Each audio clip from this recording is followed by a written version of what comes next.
Mesdames et messieurs, je suis heureux de vous retrouver pour cette deuxième partie de l'émission sur la santé, la sécurité au travail dans le monde post-Covid. Je rappelle que nous sommes dans le cadre de Solutions Covid Expo, le salon qui aide les dirigeants à constituer leur boîte à outils de la reprise. Donc pour cette deuxième partie, nous avons avec nous deux nouveaux invités prestigieux. Donc j'ai avec moi Abdelkarim El-Ghorfi, vous êtes président de l'AM3D, oui. 3D correspondant à dératisation, désinsectisation et désinfection. Bienvenue, monsieur El-Ghorfi. Et nous avons avec nous Yassine Karim. Yassine Karim, vous êtes directeur général de Tenerxia Consulting. Vous êtes également vice-président de la Fédération Commerce et Services. Yassine, est-ce que vous pourriez nous donner une brève présentation de Tenerxia pour démarrer?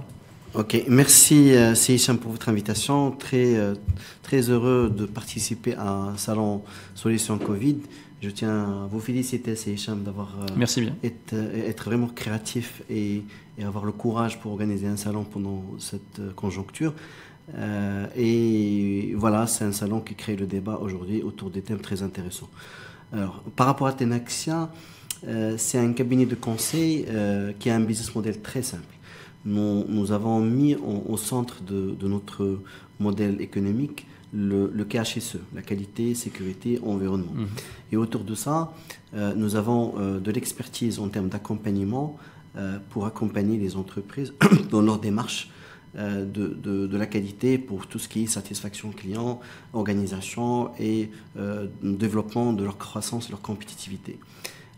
Santé et sécurité au travail aussi, c'est une composante qui est importante, d'ailleurs on en parlera pendant ce débat, et donc on accompagne les clients à mettre en place une politique, une stratégie de santé et sécurité au travail.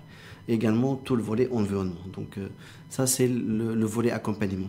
Il y a le volet compétences où on a aussi l'expertise pour former le capital humain des entreprises en matière de KHSE. Et le dernier volet de notre intervention, il est d'ordre digital. Et ça à travers notre partenaire en France qui est Simaline France. Qui a de l'expertise en termes de digitalisation de solutions KHSE. Voilà un petit peu ce qu'on fait.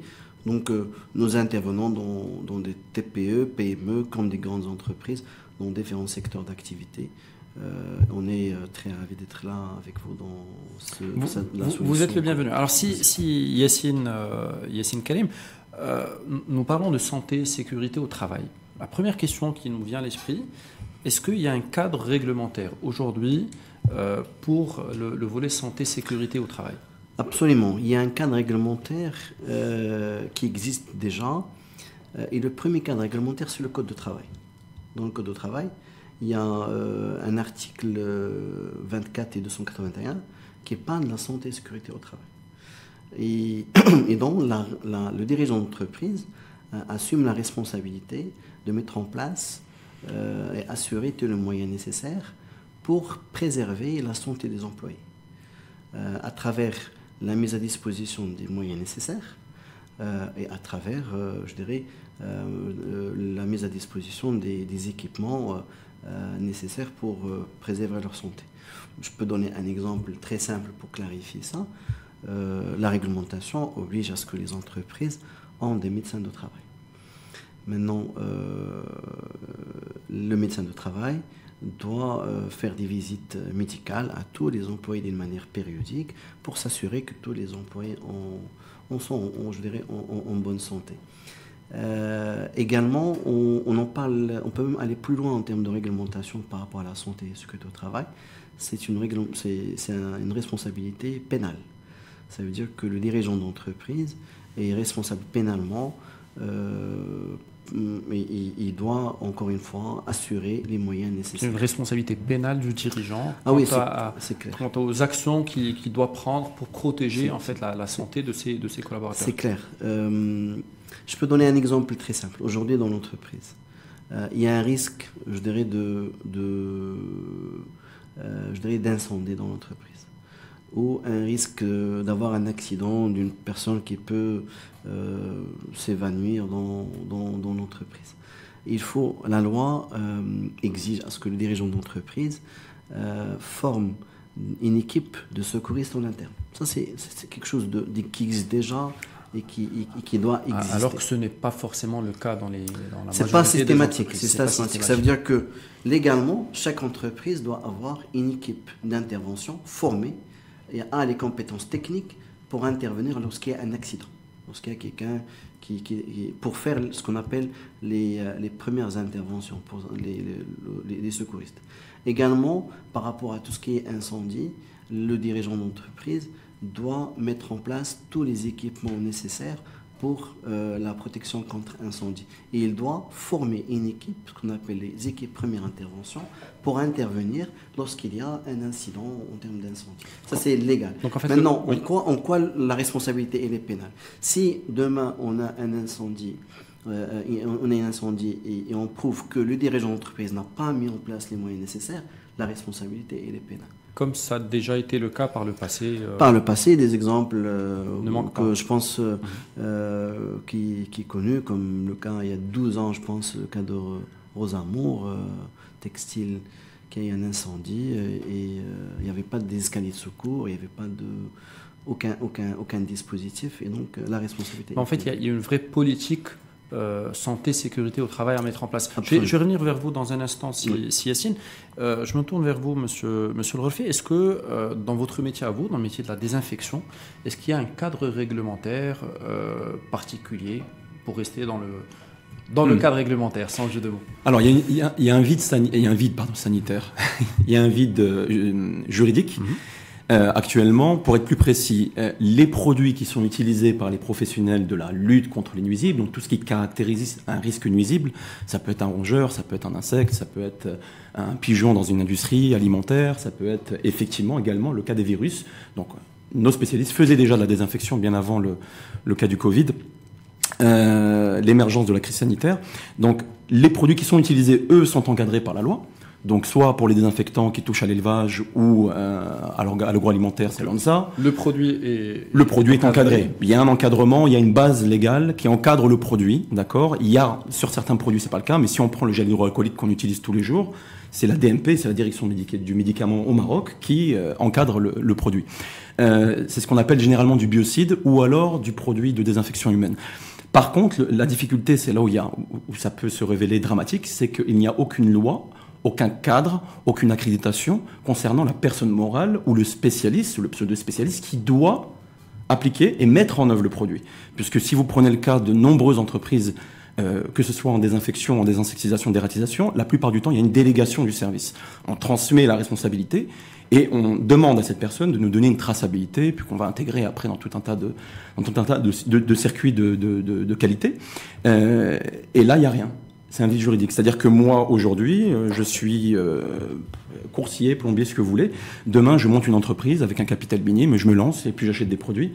Rien ne m'en empêche. Donc, c'est un non-sens d'avoir des produits qui sont encadrés, mais que l'usage ne l'est pas en réalité, puisque n'importe qui peut les appliquer. Vous avez initié la création de l'association des professionnels de la désinfection, de la dératisation. C'est long à dire. Hein. C'est long à dire. Alors, quel a été l'objectif de la création de cette association? Comment ça s'est fait? Quelle a été la genèse? Alors, il y a plus que des objectifs, c'est des grandes ambitions. On voit assez loin, c'est-à-dire que je suis le président fondateur de l'association M3D. Cette association, c'est une initiative, non pas la mienne, mais l'initiative commune des prestataires de services spécialisés en anti-nuisibles. Tout ce qui est risque nuisible. J'intègre, bien sûr, le risque virus, le risque bactéricide, etc. Cette association est partie du constat alarmant que, il n'y a pas de considération formelle de la part des autorités. Il y a une considération, on a pu travailler avec eux durant cette crise d'ailleurs, mais elle n'est pas formalisée dans le cadre d'une loi ou d'une reconnaissance, etc. Donc, l'une des premières ambitions, c'est d'essayer de siéger avec le législateur et de lui donner des outils ou des moyens de comprendre la situation alarmante que nous voyons sur le terrain. À savoir que n'importe qui peut faire n'importe quoi. La deuxième ambition, c'est même celle sur laquelle on est encore beaucoup en train de travailler, c'est de fédérer les prestataires. Parce que vous ne pouvez pas aujourd'hui arriver avec des grandes ambitions sans avoir une base fédératrice et une crédibilité. Et une troisième, et sur laquelle on a beaucoup œuvré durant cette crise, c'est d'informer le citoyen, d'informer le donneur d'ordre, de lui donner des éléments, de comprendre comment juger une prestation de service, qu'il la fasse lui-même ou qu'il la délègue, peu importe, il doit savoir comment fonctionnent les produits, comment fonctionne une méthodologie, et en fonction du cadre. Vous n'intervenez pas en désinfection de la même manière dans un process agroalimentaire que dans une mosquée. C'est deux risques qui sont totalement différenciés et deux sensibilités différentes. Et ça, il faut être un spécialiste, du moins, pas besoin d'être forcément un expert, mais un spécialiste avec un background pour pouvoir l'expliquer. Donc, c'est très compliqué quand vous êtes un prestataire seul de l'expliquer ou de porter ce bon message. Donc ce message, on l'a porté à travers l'association. De manière groupée. Alors je vais revenir vers vous dans un instant pour parler de choses vraiment pratiques, la procédure de désinfection, de ce qu'on doit faire, de ce qu'on ne doit pas faire, et puis des risques liés à cela. Mais avant, on va parler du cadre. On a parlé du cadre légal, mais l'idée, c'est de parler aussi de la politique santé, sécurité au travail. C'est-à-dire que et de pousser les entreprises à avoir cette politique-là. Comment est-ce que ça se passe, Yassine Karim? Est-ce que y a une méthode à suivre? Comment est-ce que vous pouvez accompagner une entreprise à mettre en place en fait cette politique-là? En fait, le fait de parler de politique, ça veut dire qu'on positionne la santé et la sécurité au travail dans une sphère stratégique. Et ça veut dire que la santé et la sécurité au travail doit être une composante intégrante dans la stratégie. Et donc, la première des choses, il faut que la direction générale ou les actionnaires doivent être vraiment convaincus et engagés dans la santé et la sécurité au travail. Donc, du coup, c'est une politique qui doit, je dirais, décliner un ensemble d'objectifs et des objectifs vraiment opérationnels. Cette déclinaison des objectifs, c'est de dire quels sont les risques dont j'ai au niveau de santé et sécurité au travail par rapport à mon activité. Et une fois qu'on a défini les risques, bien évidemment, ces risques ils vont être maîtrisés avec un ensemble de dispositifs qui va nous permettre de bien cadrer un plan d'action. Donc, voilà, donc la politique santé sur le travail, c'est une déclinaison d'une stratégie, d'un ensemble d'objectifs opérationnels, d'un ensemble des risques liés spécifiques à l'activité de l'entreprise pour éventuellement décliner un plan d'action. Par la suite, on peut décliner toute une démarche structurée en matière de ce qu'on appelle la maîtrise opérationnelle. Mais d'abord, c'est la stratégie, les objectifs, l'analyse globale, l'analyse je dirais de contexte de l'entreprise, parce que les risques sont spécifiques et diffèrent d'une activité à une autre. Est-ce qu'il y a des normes particulières à mettre en place ou à suivre dans ce cadre-là? Oui, effectivement, il y a la norme internationale qui est la ISO 45001. Cette norme est une norme, je dirais, dédiée à mettre en place un système de management de la santé et sécurité au travail. Et donc, lorsqu'on parle d'un système, ça veut dire c'est un ensemble, je dirais, de composantes qui interagissent entre eux dans un cadre global. On vient en parler dans une politique. Par la suite, donc cette norme décline un ensemble d'exigences. Donc, ça représente même, je dirais, un guide pour mettre en place une politique santé et sécurité au travail. Alors, merci Yassine. Je reviens vers vous, si elle refait. Est-ce que dans votre métier, encore une fois, il y a des normes ou des procédures à suivre pour une opération de manière pratico-pratique, en matière de désinfection? Comment est-ce que ça se passe? Comment est-ce que c'est géré quand une entreprise vous sollicite? Quelle est la bonne approche à avoir? Alors, on va scinder en deux parce qu'il y a cet aspect normatif qu'a souligné Yassine. Vous avez parlé de 45001, vous avez parlé, il y a tout un tas d'autres normes, la 9001, et puis après il y a des normes spécifiques à l'agroalimentaire, la IFS, la BRC, etc. Ces normes-là intègrent une certaine méthodologie dans la lutte contre les nuisibles, sur la désinfection, sur la dératisation, désinsectisation, lutter contre les reptiles nuisibles, etc. Donc, il y a une méthodologie existant dans le cadre d'environnement normé. Dès qu'on sort de l'environnement normé, il n'y a plus de règles établies, nationales, voire internationales.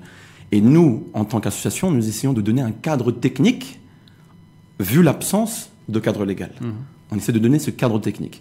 Donc, si on doit parler de la désinfection, Donc ce qu'il y a actuellement, dans le cadre de ça, là on parle beaucoup de désinfection, mais c'est ce qui va suivre par la suite, parce qu'une désinfection, il faut qu'elle soit répétée. On a mis en place effectivement un protocole.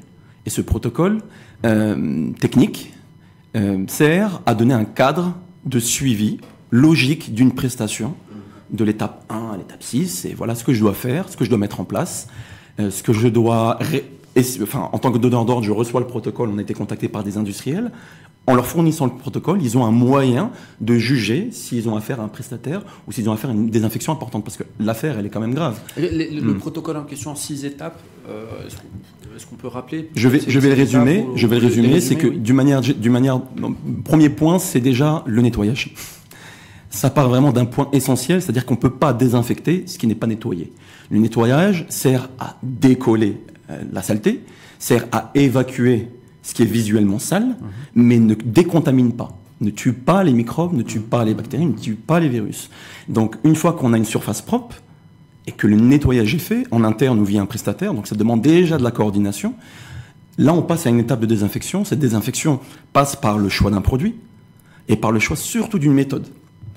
Il est inutile encore de rappeler qu'une désinfection avec de la fumée, comme on le voit parfois, est inutile.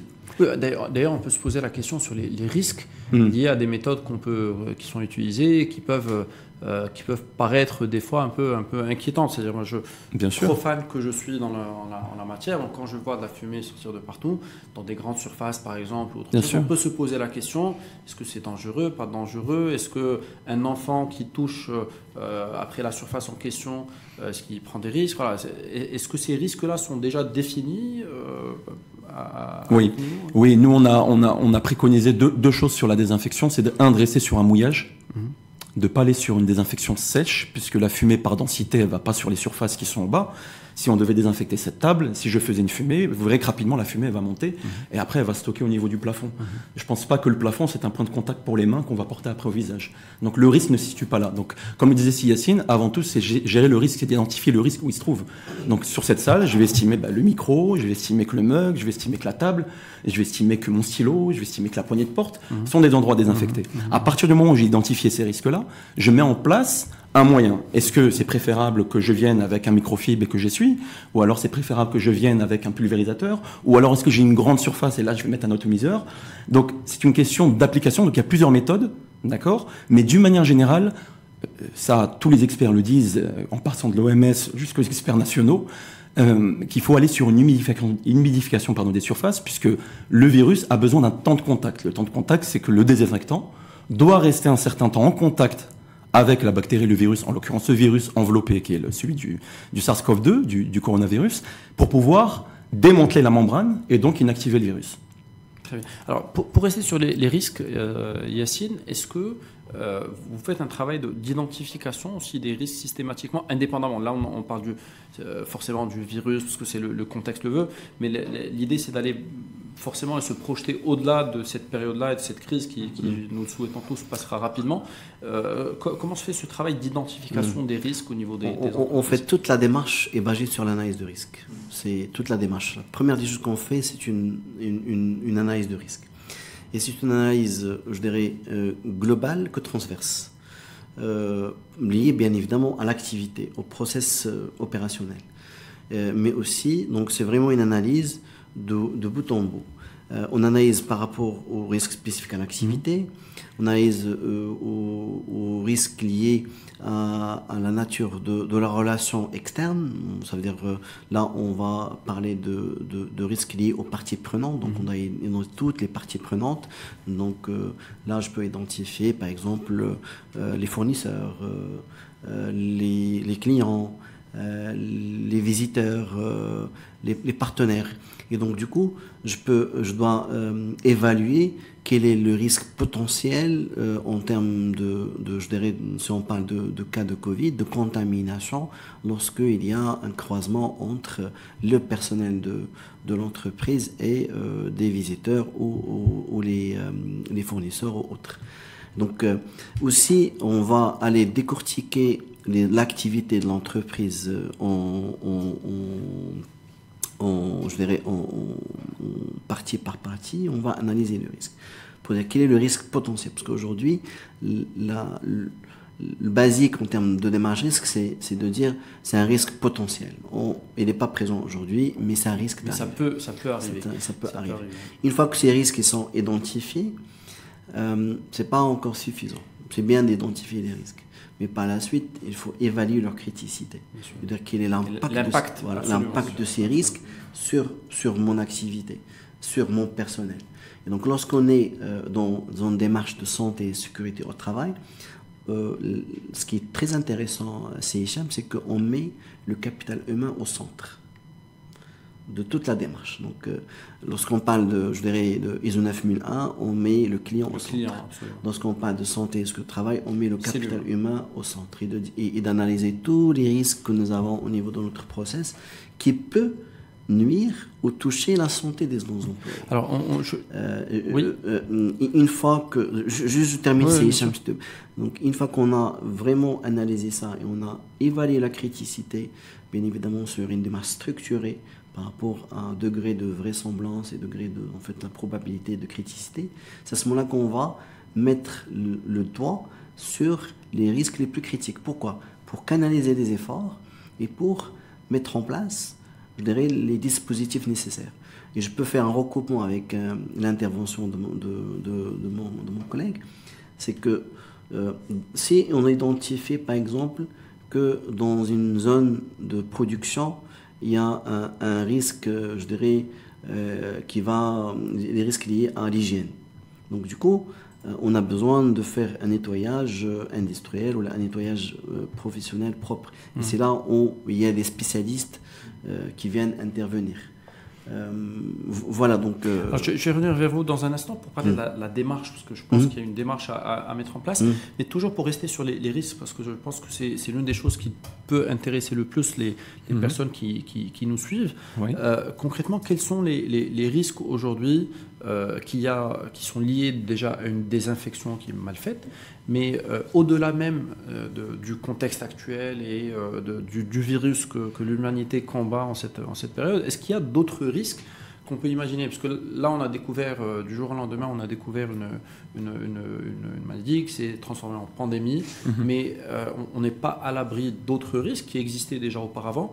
Donc, quels sont les risques aujourd'hui qui sont déjà identifiés et sur la désinfection, sur l'action de désinfecter, mais aussi d'une manière plus large? Alors, sur la désinfection, dans un premier temps, le premier risque, c'est vis-à-vis de l'humain. C'est-à-dire que si vous désinfectez mal et que les gens abaissent leur vigilance en disant que finalement c'est désinfecté, c'est ce qui a eu d'ailleurs, c'est ce qui est une des raisons qui pour l'instant avait motivé, souvenez-vous de l'histoire des tunnels, parce que les gens passaient par un tunnel et avaient le sentiment d'être désinfectés, puis l'initiative était très louable, mais le risque derrière c'était le risque psychologique, puisque quand vous désinfectez mal, c'est un souci. Vous avez aujourd'hui des gens qui ne sont pas du tout des spécialistes, qui viennent désinfecter et qui annoncent des désinfections de rémanence de 5 jours. C'est-à-dire que je viens, je désinfecte et vous êtes tranquille 5 jours.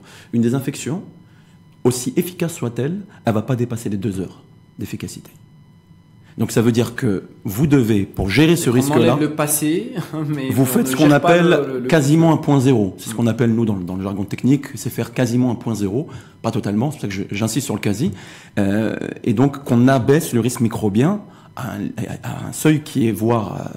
proche du zéro est totalement acceptable, mais ce risque repart à la hausse parce qu'on a une flore sur la peau, et puis il y a de la contamination qui vient de l'extérieur, et puis c'est tout à fait naturel qu'il y ait un développement bactériologique. Donc ça veut dire que là déjà, pour gérer ce risque-là, il faut que l'équipe pluridisciplinaire qui est en place à suivre le plan et animer le plan de prévention vérifie le plan de nettoyage.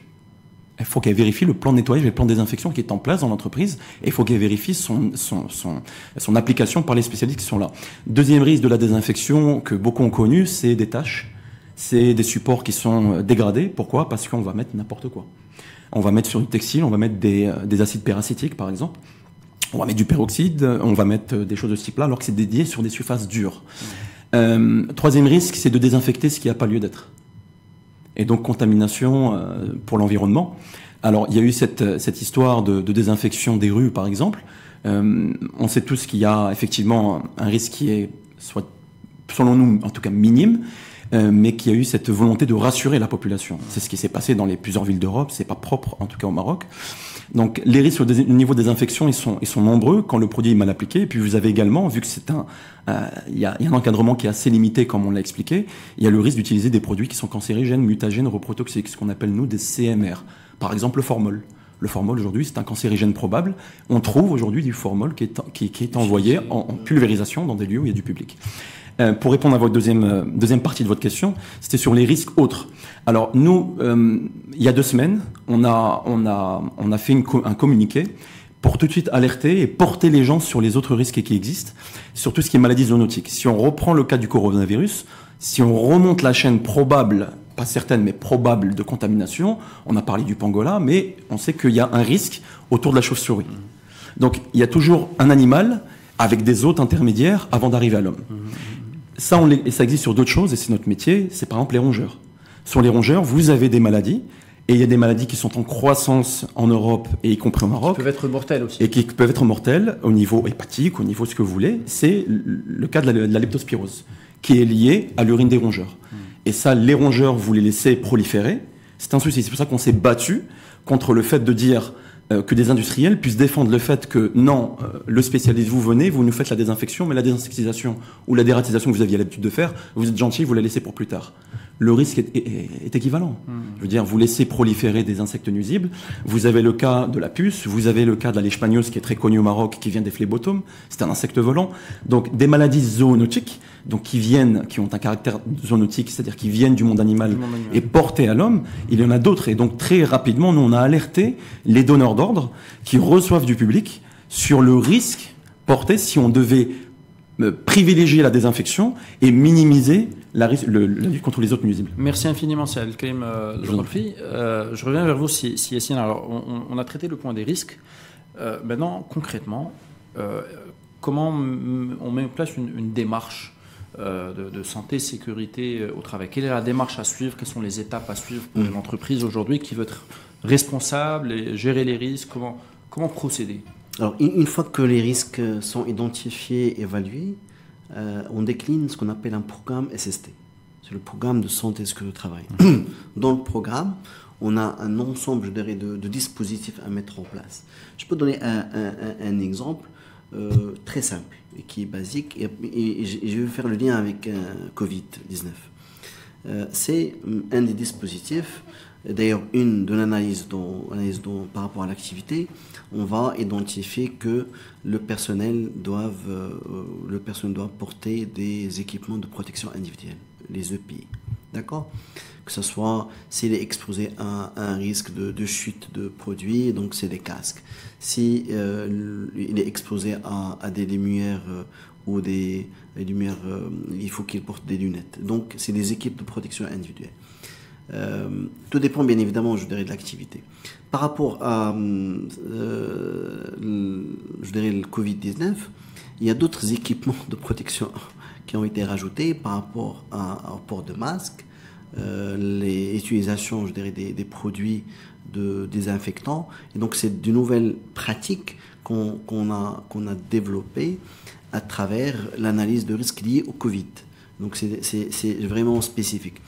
Et donc, c'est un programme à mettre en place qui correspond à un ensemble, je dirais, de dispositifs, que ce soit bien évidemment les équipes de protection individuelle, que ce soit le nettoyage, que ce soit la médecine au travail, par rapport, je dirais, aux maladies, je dirais que ce soit aussi à tout ce qui est bonne pratique et comportement au quotidien. La difficulté dans la mise en place d'une démarche de santé et sécurité au travail, c'est parce que c'est lié, doit être supervisé au quotidien et c'est lié au comportement humain. Et donc c'est très difficile. Généralement, dans certains cas, il y a des résistances. Ça veut dire, certains personnels refusent de mettre le casque parce qu'il est dérangé. Ils refusent de mettre les chaussures de sécurité parce que ça le dérange. Comme le cas aujourd'hui pour le masque pour la protection contre Covid. D'ailleurs, on commence à constater dans les entreprises qu'il n'y a pas d'utilisation des masques d'une manière convenable et adaptée. Voilà, donc une fois qu'on a ce programme avec un ensemble, je dirais, de dispositifs, par la suite, il faut que ça soit mis en œuvre sur le terrain, avec beaucoup de communication et de sensibilisation, parce qu'il faut accompagner le personnel et surtout de les aider à prendre conscience de l'intérêt derrière l'utilisation des équipes. Donc c'est une vraie démarche globale en fait. C'est une démarche globale, mais vraiment orientée humain, orientée capital humain, avec je dirais, un ensemble, je dirais, de dispositifs. Voilà, donc programme de santé sur le travail qui doit être mis en œuvre sur le terrain, et par la suite on va dire quel retour d'expérience. Est-ce qu'on a fait face à tous les risques? Est-ce qu'il y a un respect dans les ports des équipements, des équipements de protection individuelle? Est-ce qu'on a fait la formation de tout le personnel? Est-ce qu'on a respecté la réglementation en termes de visite médicale? Donc il y a un ensemble je dirais, de pratiques, je ne peux pas rentrer dans le détail. Et donc l'idée c'est, donc la démarche elle est basée sur un esprit plan de check-act. Donc j'analyse le contexte et j'analyse les risques pour comprendre les risques spécifiques à l'activité. Sur la base de ça, j'élabore un programme adapté spécifique à l'entreprise. Et après, je mets en œuvre ce programme. Et par la suite, je vais dire, est-ce que ce programme est efficace? Quelles étaient les lacunes, retour d'expérience pour ajuster et mettre en place, je dirais, un plan d'action. Bien évidemment, tout doit être calé à l'aspect normatif qui est la ISO 45001, parce qu'il est structuré. Donc je rappelle d'ailleurs que Tenaxia a mis en place ou a réalisé un guide lié à la santé et sécurité au travail qui sera à la disposition d'ailleurs de l'ensemble de nos participants, de nos visiteurs sur le stand de Tenaxia. Absolument, c'est Hicham. Donc en fait, en tant que Tenaxia Consulting, on a un peu d'expertise dans le monde de santé et sécurité au travail. Lorsqu'on a vécu la conjoncture Covid, on a pensé de dire comment on peut contribuer face à cette conjoncture par rapport à notre expertise. Alors, la problématique que nous avons identifiée à ce moment-là, c'était que les dirigeants d'entreprise recevaient plusieurs protocoles. Protocole de santé, de ministère de la Santé, protocole de ministère du Travail, protocole de ministère de l'Industrie et Commerce, le guide de la CGM. Donc, il y avait énormément de protocoles. Donc, les dirigeants, ils se posaient des questions. Waouh! Je prends lequel? Est-ce que j'adopte celui-là, celui-là, celui-là? Alors que il y avait beaucoup de complémentarité avec une seule finalité, c'est de mettre en place des dispositifs pour faire face à la propagation de Covid-19. Nous, qu'est-ce qu'on a fait? On a regroupé tous ces protocoles dans un guide pratique. Parce que aussi, les dirigeants d'entreprise et des entreprises leur manquaient un peu les outils, la méthode. Comment faire, quelles sont les barrières je dirais comment on s'appelle les gestes barrières, comment je vais analyser mes risques. Donc on a fait ce guide et on a donné tous les outils et les méthodes et en fait c'est un guide pratique pour accompagner les entreprises à mettre en place encore une fois, un plan de reprise d'activité en toute confiance, tout en étant en assurance par rapport au risque de contamination pour le dirigeant ou pour le personnel. Merci infiniment, Yassine. Alors, nous arrivons à la fin de notre émission, parce qu'on a quand même largement dépassé, je pense, le temps initialement prévu. Un dernier mot, Yassine. Je voudrais vous parler de digitalisation. Est-ce qu'aujourd'hui, vous pensez que les outils modernes ou les outils digitaux peuvent contribuer un peu à faciliter la mise en place de ce type de process? Absolument. En fait, aujourd'hui, je pense on est tous d'accord qu'une des leçons que nous avons comprises lors de Covid-19, c'est que la digitalisation aujourd'hui s'impose. Ce n'est plus un luxe, ce n'est plus vraiment ça devient une vraie obligation. La digitalisation d'une manière globale, que ce soit dans les process métiers que dans les process transverses. Donc nous, aujourd'hui, au sein de Tenaxia Consulting, on a une solution avec notre partenaire Cemaline, ce qu'on appelle l'outil Cemaline, qui qui permettra de digitaliser tout le système qualité, sécurité, environnement.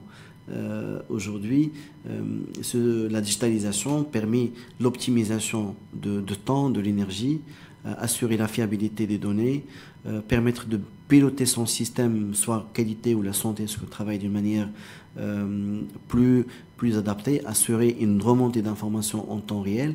Et donc, la digitalisation s'impose.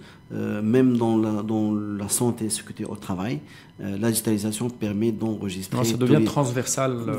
D'enregistrer les incidents, de faire l'analyse de risque à travers l'outil digital, de décliner les actions derrière, que les plans d'action sont gérés d'une manière digitale, assurer, je dirais, un suivi derrière. Merci, donc, voilà. Merci infiniment, Si Yassine. Alors, une dernière question pour vous également, Si Abdelkarim. À votre avis, quels sont les conseils qu'on peut donner aux dirigeants pour prévenir les risques, en fait? Quelles sont les dernières recommandations que vous voudriez donner? Je dirais, c'est de les prendre en compte, déjà dans un premier temps. C'est vraiment de les mesurer par criticité, vous avez raison, Si Yassine, d'être capable de les mesurer, d'être capable également de se reposer sur des spécialistes. Ça, j'insiste beaucoup. Parce que il y a tellement de volets qui sont liés à l'hygiène, à la santé et sécurité au travail, qu'il faut être bien accompagné, que ce soit en interne ou à travers des ressources externes. Donc c'est de faire appel à un spécialiste. Je donnerai également le conseil de rester agile, parce que vous voyez qu'on découvre beaucoup de choses depuis le mois de mars, depuis l'émergence de la crise sanitaire au Maroc et depuis le mois de décembre d'une manière générale dans le monde. Donc il y a beaucoup de choses qu'on découvre, à savoir est-ce que le virus est aéroporté ou non. Donc il y a tout un tas de choses qui font qu'aujourd'hui il faut rester alerte. Donc je réinsiste sur le fait qu'il faut avoir une équipe pluridisciplinaire en interne et avoir des spécialistes et être capable de réagir vite. Si vous n'avez pas les compétences en interne associées avec la spécialisation externe, vous allez avoir un temps de réaction qui va être diminué et vous allez potentiellement faire ce qu'il ne faut pas sur la base... Souvent, je répète qu'il faut agir sur les bases techniques, scientifiques. Donc c'est le conseil que je donnerai pour les professionnels que nous invitons également sur notre stand. Et vous êtes invités également. Merci infiniment, Si Abdelkarim. Alors je rappelle que nous avons avec nous aujourd'hui 4 invités que je remercie très sincèrement au nom de l'ensemble de nos participants et de l'ensemble de nos visiteurs. Donc Si Abdelkarim El-Ghorfi, je rappelle que vous êtes président de l'AM3D. Si Yassine Karim, je rappelle que vous êtes directeur général de Tenaxia Consulting et vice-président de la Fédération Commerce et Services. Si Wadi Tibari, vous êtes directeur des opérations de Polyclean. Je vous remercie sincèrement pour votre contribution et je remercie également très sincèrement Si Kamel Fehmi, donc le directeur de Progress Consulting et de l'ASIAN, l'association des zones industrielles d'Ain Sebaa El Mohammadi. Mesdames et messieurs, nous arrivons donc à la fin de cette émission. Nous vous invitons à aller circuler un petit peu au niveau des stands et des zones d'exposition.